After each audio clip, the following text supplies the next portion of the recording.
여러분, 우리가 매일 쓰는 물건들 있잖아요. 그 거의 모든 게 바다를 건너온다는 거 혹시 아셨나요? 그런데 이 거대한 글로벌 경제를 떠받치고 있는 시스템의 중심에 아주 놀라운 비밀이 하나 숨어 있습니다. 자, 그럼 여기서 퀴즈 하나 내볼게요. 전 세계에서 가장 많은 상선을 보유한 나라 어디일 것 같으세요? 보통은 미국이나 중국 아니면 일본 같은 해양 강국들을 떠올리시겠죠?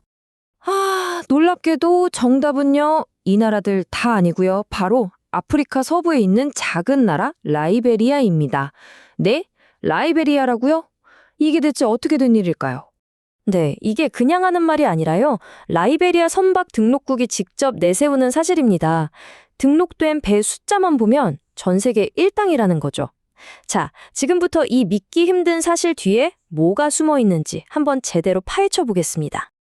자, 그럼 도대체 라이베리아가 어떻게 이런 어마어마한 해운 제국을 건설할 수 있었을까요? 그 비밀의 첫 번째 문을 한번 열어보겠습니다. 이 모든 비밀의 핵심은 바로 이겁니다. 개방형 선박 등록 제도. 좀 어렵죠? 다른 말로는 편의치적이라고도 부르는데요. 아주 간단하게 말해서 이거예요. 배 주인이 어느 나라 사람이든 상관없이 우리나라 깃발 달고 다녀도 돼 하고 허락해 주는 거죠. 자, 이 표를 보시면 그 차이가 확 들어오는데요. 이게 진짜 재미있는 부분이에요. 보통 국가 등록 제도는 어때요? 자기 나라 사람이 주인이어야 하고 선원도 자국민 위주로 뽑아야 하고 세금도 꼬박꼬박 내야 하고 엄청 깐깐하죠. 근데 라이베리아 같은 개방형 등록 제도는 정반대예요. 외국인 사장님 대환영입니다. 선원 국적이요? 아무나 괜찮아요. 그리고 제일 중요한 거 세금 혜택이 어마어마합니다. 선박회사 입장에서 보면 이보다 더 좋은 조건이 어디 있겠어요? 정말 매력적이죠? 자, 그럼 이 라이베리아 선박 등록국이라는 곳이 구체적으로 무슨 일을 하는지 좀 더 들여다볼까요? 여긴 그냥 배만 등록하는 그런 단순한 곳이 아니에요. 가장 쉽게 설명하면요, 전 세계 바다를 돌아다니는 수많은 배들, 그리고 그 배를 가진 회사들을 위한 글로벌 차량 등록 사업소 같은 곳이라고 생각하시면 돼요. 배에다가 번호판, 즉 국기를 달아주고 모든 서류 작업을 처리해주는 거죠. 배의 일생을 따라가 보면 이 사람들이 하는 일이 더 명확하게 보입니다. 보세요. 맨 처음에 새 배가 딱 만들어져서 라이베리아 깃발을 처음 달고 또 다른 나라에서 운항하던 배가 나도 라이베리아로 갈래 하고 국적을 옮겨오고 등록 기간이 끝나면 갱신도 하고요. 그리고 배가 수명을 다하면 마지막 항해를 기록해서 친환경적으로 해체되는 그 순간까지 이 모든 과정을 다 관리하는 겁니다. 근데 이게 끝이 아니에요. 놀랍게도 라이베리아 등록국은 배만 관리하는 게 아니라 온갖 종류의 회사를 만들 수도 있게 해줘요. 주식회사, 유한책임회사, 심지어 개인재단까지요.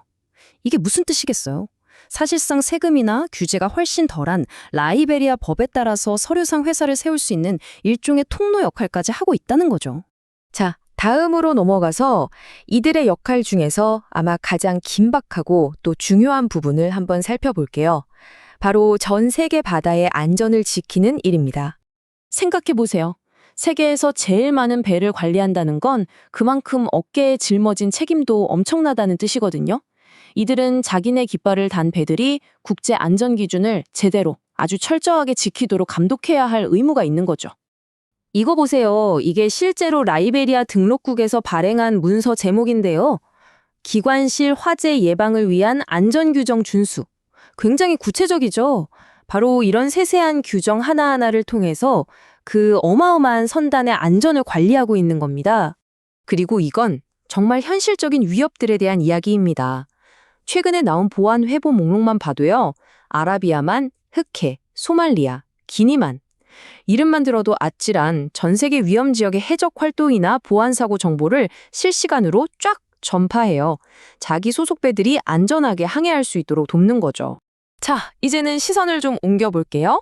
배나 위험한 바다 이야기가 아니라 그 안에서 실제로 땀 흘려 일하는 사람들, 바로 선원들의 이야기입니다.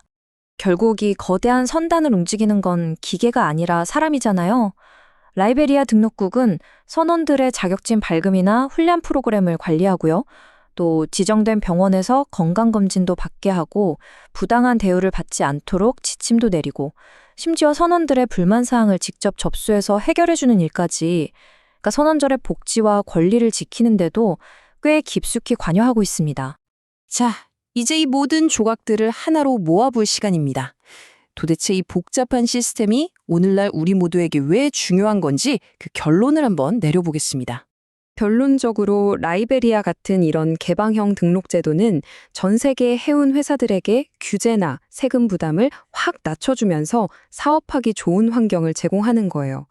바로 이런 유연함과 효율성이 오늘날 우리가 당연하게 누리고 있는 이 거대한 글로벌 무역을 가능하게 하는 보이지 않는 엔진 역할을 하고 있는 셈이죠. 하지만 마지막으로 이런 질문을 한번 던져볼 수 있을 것 같아요. 서류상으로는 분명 한 국가의 법인데 실제로는 전 세계 바다의 흐름을 좌우하는 이 거대한 시스템. 이것이 과연 세계 경제와 해양 질서에 앞으로 어떤 의미를 가지게 될까요? 한 번쯤은 깊이 생각해 볼 문제가 아닐까요?